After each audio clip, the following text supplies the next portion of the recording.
Hey guys, this is Austin. This might seem like a weird comparison, but there are a lot of reasons why you might want to consider picking up an Xbox 360 or PS3 in 2017. It might seem obvious to pick up a PS4 Xbox One, but not only are they both way more expensive than these guys, but they also lack true backwards compatibility.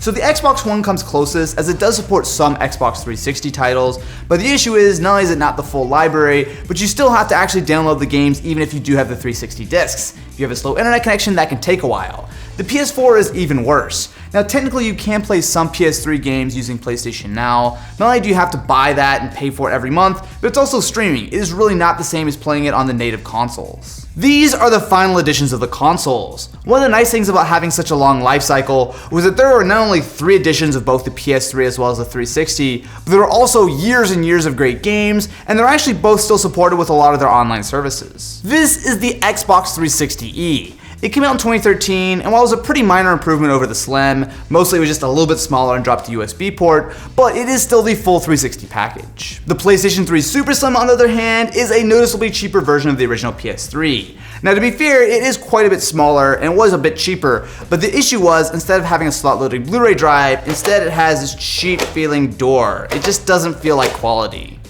Or sound like quality. While by today's standards the hardware isn't amazing, it's easy to forget that these consoles really were the first way that a lot of people experienced HD gaming. If you never tried the PS3 or Xbox 360, you're missing out on a ton of amazing games. The nice thing is, these are incredibly cheap today. So if you want to pick up a used 40GB fat PS3, it's only going to cost you about $60. Sure, it's going to be big and a little bit loud. However, when you consider that the Super Slim with a 12GB drive is about $100, $60 looks like a great deal. The 360 is also pretty reasonable. So you can pick up a 4GB 360e for about $80, or what's a much better idea is to pick up something like this 250GB version, which is only going to cost you about $100 and is way more usable. What's easy to forget is that you can pick up an entire stack of games for these consoles for really cheap. So games like Rise of the Tomb Raider are about $20, you can pick up Red Dead Redemption for $15, Forza Horizon for $10, and real classics like Modern Warfare 1 for $7, and Halo 4 for $5. There is crazy value in getting a last-gen console. The real question here is, what's it like to use an Xbox 360 and PS3 in 2017? First off, we have the Xbox 360.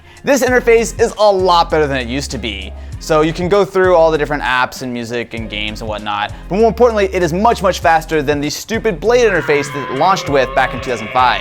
There have actually been a lot of major revisions to the Xbox 360, but where it's at now is actually pretty decent. One nice thing about the 360 is that it still supports most of the major video apps. So there are a couple missing, but for the most part, you have all the basics like Netflix and YouTube. There's Hulu, Amazon, Twitch.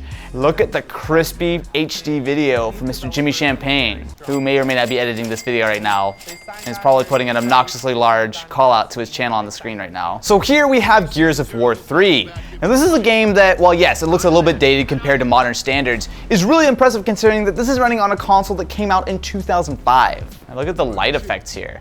This looks really good for an Xbox 360 game. Next, we have the original Forza Horizon. This is another game that I feel like runs way better than it should considering the hardware. Yes, it doesn't match up to Forza Horizon 3 running on the Xbox One or PC, but it's still a lot of fun. I feel like these are some of the best open world racing games ever. To be fair, a lot of these games, including Forza Horizon, is actually going to be backwards compatible on the Xbox One. They look fairly similar, but there's definitely something nice about playing these games on the original hardware. Next, we have Rise of the Tomb Raider. This was one of the last major AAA games that came out for the Xbox 360, and it holds up surprisingly well. Seriously, it doesn't look quite as good as something like Falling Down a Mountain or QuickTime Events, but it actually holds up reasonably well compared to something like a PC or PS4. Next, we have the PS3. One of my favorite parts of this console was always the XMB. Not only is it super fast, you can fly through admittedly a lot of different menus, but one of the cool things is it's all natively 1080p. So a lot of the Xbox 360 stuff is actually 720 that's upscaled. As far as games on the PS3, first we have Gran Turismo 6.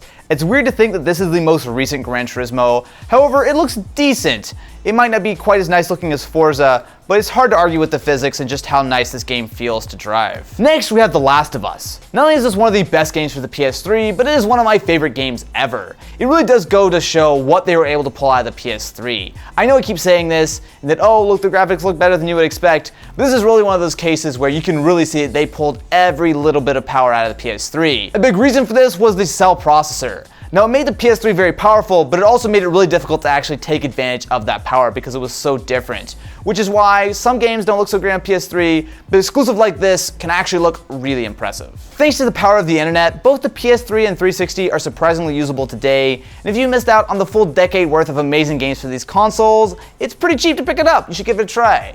So, what do you guys think about these consoles in 2017? Let me know in the comments below, and I will catch you in the next one.